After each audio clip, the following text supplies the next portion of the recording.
We say good morning.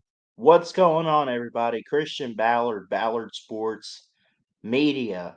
I would be remiss if I didn't get an episode out this week. I want this show or podcast, if you will, because we did make it a podcast on YouTube, the Ballard Blitz, where we tackle and we rush. Not like rush. We're not going to go too fast. I mean, this could be another short episode. There's so many things I want to talk about each week. There's so many things that I want to go through each week, and I just got stuff to say. We have not had a guest on this since episode 2, which was over a month ago and everything. I know we've missed a couple weeks for this show, and that's my apologies. I have been working a lot lately, picking up shifts, making money, focused on school. I've got priorities in order. But I wanted to take time this week. I said we got a little bit of time to record, and we got to get back to doing this. We got to stick to the schedule. I want to get a schedule and be consistent with this channel because I'm still dedicated, right? So this week I just kind of threw it together, and we kind of want to look at March Madness because we are in March.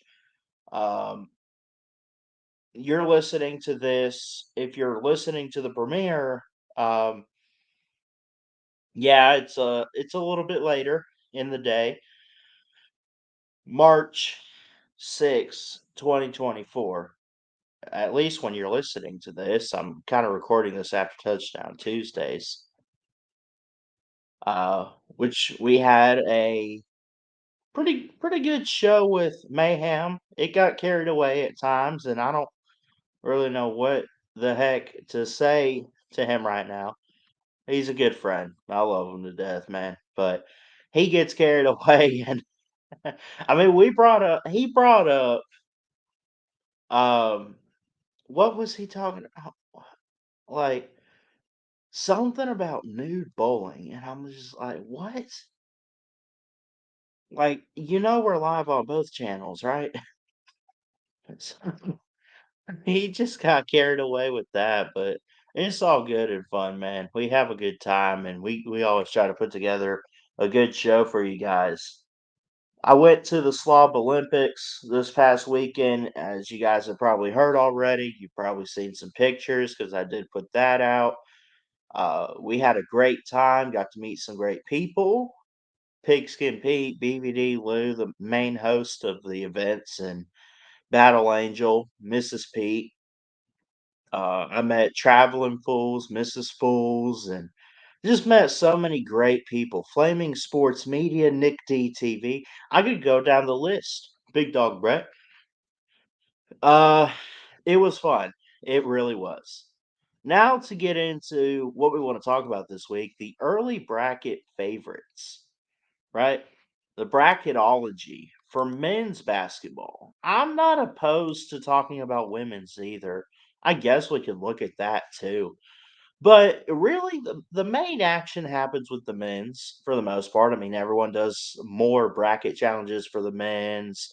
There's more ratings for the men's. There's, at least according to my research and what I have found over the years, there's nothing wrong with that, though. I don't think.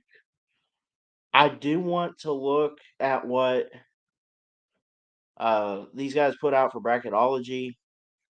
And that's pretty much going to be the show. You just kind of look at the latest bracketology according to ESPN. We can start and go ahead and start with the women's. Charlie Crane put this out on the 4th at 5 p.m. Eastern. So the Final Four for the women's will be April 5th, the championship on April 7th, right? Top overall seed, no surprise here. I don't even think it's close. South Carolina and Dawn Staley, the first team out. Texas A&M, you know, just not enough. I mean, 18-11 is good. Had some good wins this year, but also when it came to the ranked teams, they just kind of struggled.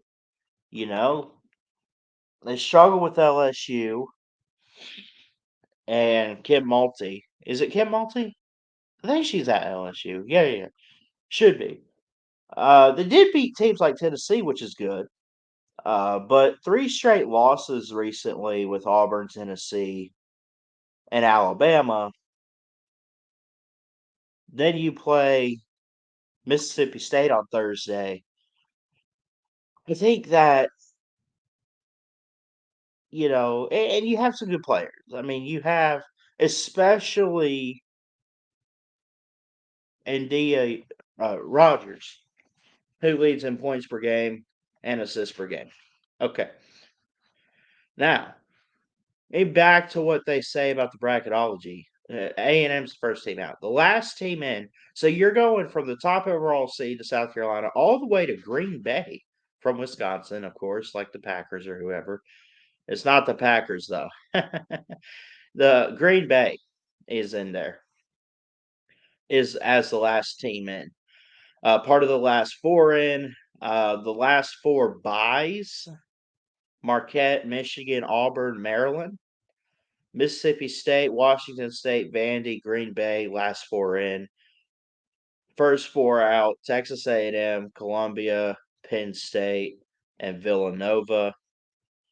And again, I get all this from ESPN.com. Bracketology from Charlie Crane. The first four out: Texas A&M, Columbia, Penn State, Villanova. Next four out: Arizona, St. Joseph's, Washington, California. Then you get to the 68 team bracket. I want to see Alabama, Christy Curry.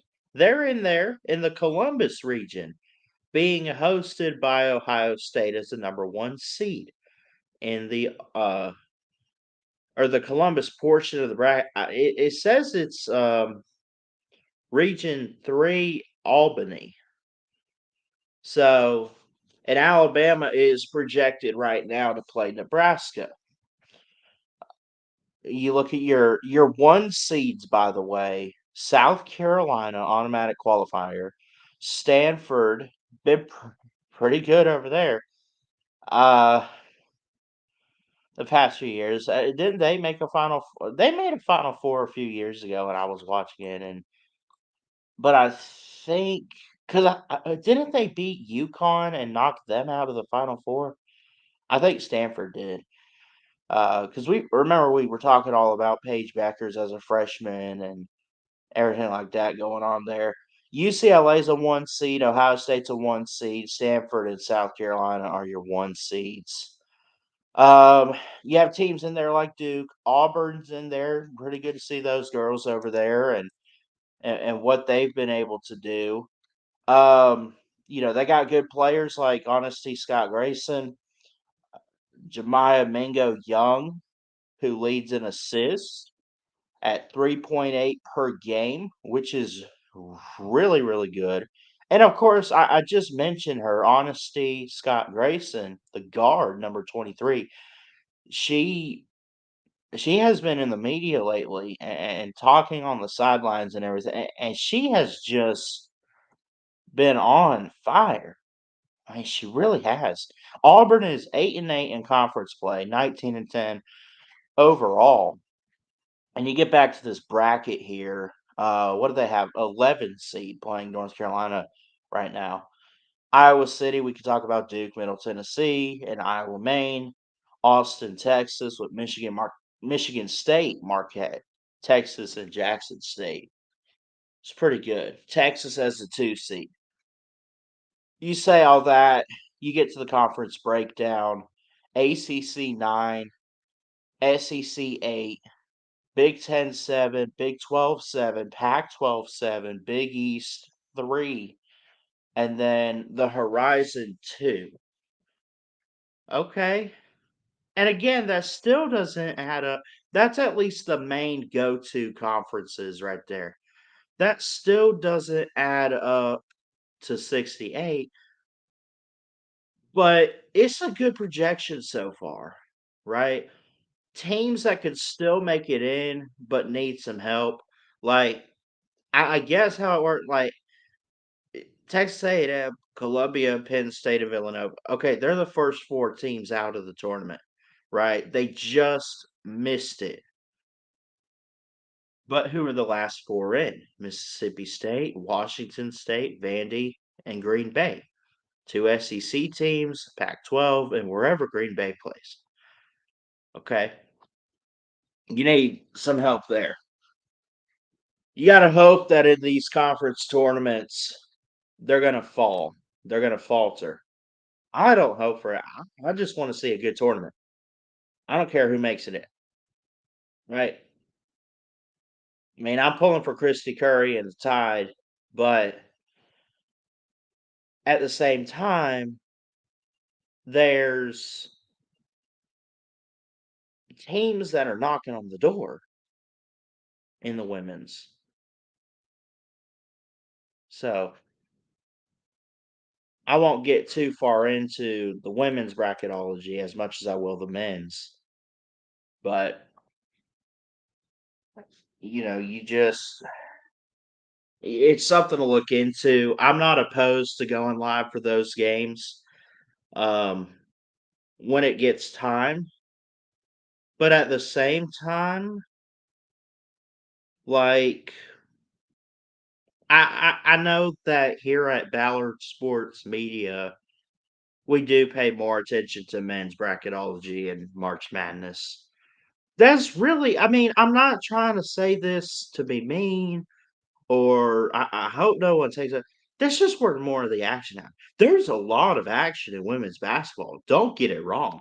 I just, from what I have experienced, there's something special when these guys hit the court. There's something special when the girls hit the court too. Don't get it. Don't get it wrong. Okay, we are 11 days from Selection Sunday, and we'll do a bracket special. I'm gonna fill out a bracket for both men's and women's, and we'll keep you updated throughout the tournament. Um, I might rant because I need teams to win. I might be happy because I got the right teams. It's very hard to get a perfect bracket. It really is. I mean, we struggled. I think we were just. I know one of our brackets last year, BSM official was it had a streak going for a little while, then it just fell apart at the end. We'll just say we were about 65% pretty much in total, which is still hard to do, but that's still pretty good, right? So, men's bracketology. What do we want to talk about? And by the way, this podcast here is not always just sports. I mean, we could talk about life and all that, but I wanted to bring in some bracketology this week. Got to hear from you guys in the comments as we're premiering this and everything. I love you guys. If you're watching this back, thank you. Maybe you're listening on the way to work, on the way to school. You're at school, you're bored in class, so you put your earbuds in. I've been there. You've been called out. Anyway, men's bracketology. Top overall seed is Purdue. No surprise to me, at least. Few years ago, if you had asked me who the best team was, it was Gonzaga. They had the undefeated season up until the championship with Baylor. Last year, we had North Carolina, Kansas. Now, what you have is Purdue, Zach Edey, and just I don't want to say coming out of nowhere, but holy cow, have they taken it by storm and by force. They're ready, they're fired up. When you look at Purdue in the Big Ten and what they've done this year, it is incredible. 16-3 overall in the conference, 27. Listen to this. How hard is this? 27-3. You know what that win percentage is? 900. 900. They have won their last 4. They're undefeated against ranked teams at 7-0. They are 7-3 on the road. Anyone want to take a guess? Anyone want to take a guess at their home record? 15-0. That's the equivalent prior to the 12-team playoff of a perfect college football season. I told you we'd tie some football into this one. We got it. We got it. Purdue is 15-0 at home. It's not even close. Listen, it's not even close between them and the next team in the Big Ten, and the Big Ten's good. Illinois, 22-8. There's a 5-game difference between Purdue and their rivals in the Fighting Illini. They're the top overall seed. Purdue is, at least. First team out is St. John's. The last team in is Wake Forest. So you go from Purdue to Wake Forest. Last 4 byes: Colorado State, Florida Atlantic, Villanova, TCU. Last 4 in: Seton Hall, New Mexico, Virginia, Wake Forest. First 4 out: St. John's, Utah, Providence, Iowa. Next 4 out: Colorado, Pitt, Drake, and Memphis. Where is Alabama and Nate Oates? My team, of course. Well, they got them in the Spokane region on the east side of the bracket in Boston. They are playing UC Irvine if it ended today as a 4 seed, which I think is good for Alabama. Is it a bit too high? I think you got Alabama where you want them. I think so. Clemson's in there at 5. Mississippi State, number 9, playing Texas right now. Again, all of this as if it ended today. Gonzaga's at 7. Villanova 10. North Carolina 2. Colgate 15. Your 1 seeds. Get back to that. Purdue, UConn. UConn's the defending champ because they beat San Diego State last year. We were live for that. Purdue, UConn, Houston, and Arizona are your 4-1 seeds. Iowa State's at 2. Tennessee's at 2. Who else here? Let me see. Marquette, North Carolina at 2. The conference breakdown, and I could go through all these teams, right? I could, but I'm not. Conference breakdown: Big 12 has 9, SEC 7, Big 10 6, Mountain West 6, Big East 5, ACC 5 teams, Pac 12 2, American 2, WCC, that's where Gonzaga is, 2 teams, one of them being Gonzaga. Atlantic 10, 2 teams. So those are your brackets for men's and women's. Pretty good, right? I think so. I don't know who you would say the favorite. I mean, the favorites are the top seeds, obviously. But you're gonna have some upset. That's just March Madness. That's why it's called March Madness.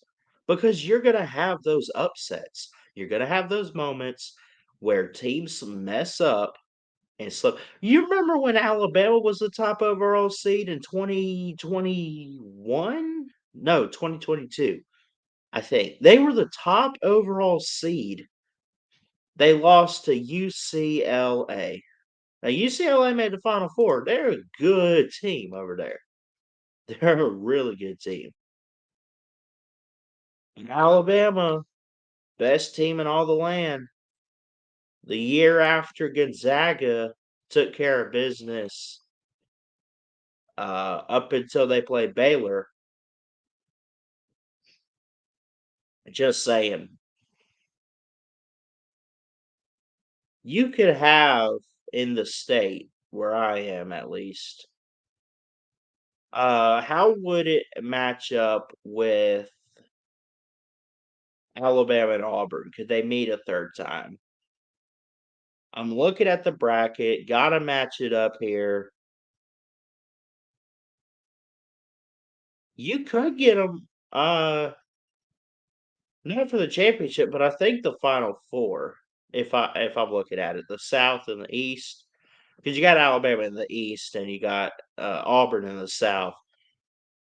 Bama again a 4 seed, Auburn a 5 seed. When you look at in-state teams, of course UAB's not in here. They're not. We don't really want to talk about that right now. I'm going to UAB next after Wallace State, and seeing them out of this bracket is kind of disappointing. But I'm sure that they'll get things straightened out and get better. We'll see. So yeah, just wanted to run through this. Really appreciate everyone listening today. We'll go ahead and get out of here. And I appreciate y'all listening, tuning in. Do me a favor, hit that thumbs up, hit that subscribe button. And don't forget to, you're listening to this on Wednesday. Our next live stream that is actually scheduled, and we might do some stuff before then. We're going to do our ultimate bracket show for men's selection. So again, nothing against the women's. We just covered the women's. And I'm going to do a women's bracket for sure. I don't know how I'm going to work out 2 brackets on one show though, but we're at least going to do the men's for sure. Because that, like I said, it's no disrespect. That's where all the action happens, is in the men's, right? At least to me, in my opinion, I would say that.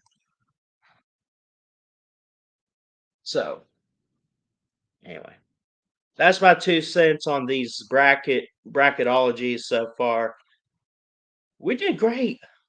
I think ESPN's doing great. Shout out to, by the way, to Joe Lenardi for putting these out.